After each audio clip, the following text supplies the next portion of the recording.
Você está acompanhando a leitura da primeira carta do apóstolo Pedro. Estarei lendo agora a partir do versículo 11 do capítulo 2, cujo título diz assim: A boa conduta no meio dos pagãos, submissão às autoridades. Amados, peço-vos, como a peregrinos e forasteiros, que vos abstenhais das concupiscências carnais que combatem contra a alma, tendo vosso viver honesto entre os gentios, para que naquilo em que falam mal de vós, como de malfeitores, glorifiquem a Deus no dia da visitação, pelas boas obras que em vós observem. Sujeitai-vos, pois, à boa ordenança humana por amor do Senhor, quer ao rei como superior, quer aos governadores como por ele enviados, para castigo dos malfeitores e para louvor dos que fazem o bem. Porque assim é a vontade de Deus, que fazendo o bem, tapeis a boca à ignorância dos homens loucos. Como livres e não tendo a liberdade por cobertura da malícia, mas como servos de Deus. Honrai a todos, amai a fraternidade, temei a Deus, honrai o Rei. Os deveres dos servos cristãos. Vós, servos, sujeitai-vos com todo o temor ao Senhor, não somente ao bom e humano, mas também ao mau. Porque é coisa agradável que alguém, por causa da consciência para com Deus, sofra agravos, padecendo injustamente.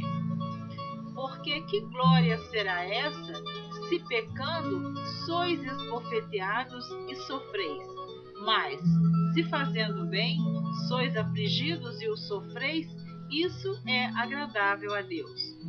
Porque para isto sois chamados, pois também Cristo padeceu por nós, deixando-nos o exemplo para que sigais as suas pisadas, o qual não cometeu pecado, nem na sua boca se achou engano, o qual, quando o injuriavam, não injuriava, e quando padecia, não ameaçava, mas entregava-se àquele que julga justamente, levando ele mesmo em seu corpo os nossos pecados sobre o madeiro, para que, mortos para os pecados, pudéssemos viver para a justiça, e pelas suas feridas fostes sarados. Porque éreis como ovelhas desgarradas, mas agora tendes voltado ao pastor e bispo da vossa alma. Glória a Deus. Aleluia, Jesus. Louvado seja o nome do Senhor.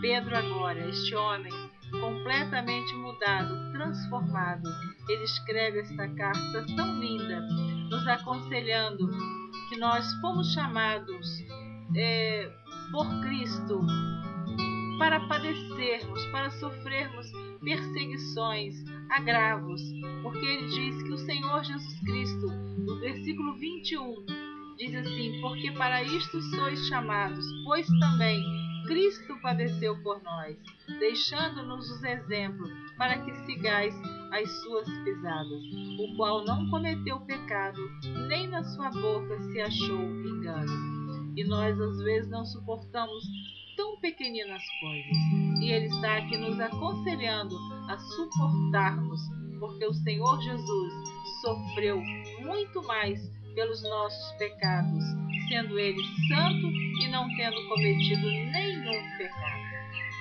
Louvado seja Deus. Estarei lendo agora o capítulo 3 da primeira carta do apóstolo Pedro. Os deveres das mulheres e dos maridos cristãos. Semelhantemente, vós, mulheres, sede sujeitas ao vosso próprio marido, para que também, se algum não obedece à palavra, pelo procedimento de sua mulher, seja ganho sem palavra, considerando a vossa vida casta em temor. o enfeite delas não seja o exterior no frisado dos cabelos, no uso de joias, de ouro, na compostura de vestes, mas o homem encoberto no coração, no incorruptível trajo de um espírito manso e quieto, que é precioso diante de Deus. Porque assim se adornavam também antigamente as santas mulheres que esperavam em Deus e estavam sujeitas ao seu próprio marido. Como Sara obedecia a Abraão, chamando-lhe Senhor, da qual vós sois filhas, fazendo bem e não temendo nenhum espanto. Igualmente vós, maridos, coabitai com ela com entendimento, dando honra à mulher como vaso mais fraco, como sendo vós os seus co-herdeiros da graça, da vida, para que não sejam impedidas as vossas orações. O amor fraternal, a paciência na aflição, segundo o exemplo de Cristo. E, finalmente, sede todos de um mesmo sentimento, compassivos, amando os irmãos, entranhavelmente misericordiosos e afáveis, não tornando mal por mal, ou injúria por injúria, antes, pelo contrário, bendizendo, sabendo que para isto fostes chamados, para que por herança alcanceis a bênção. Porque quem quer amar a vida e ver os dias bons, refreie a sua língua do mal, e os seus lábios não falem engano. Aparte-se do mal e faça o bem, busque a paz e siga, porque os olhos do Senhor estão sobre os justos, e os seus ouvidos atentos às suas orações. Mas o rosto do Senhor é contra os que fazem males. E qual é aquele que vos fará mal se fordes zeloso do bem? Mas também, se padecerdes por amor da justiça, sois bem-aventurados. E não temais com medo deles, nem vos turbeis.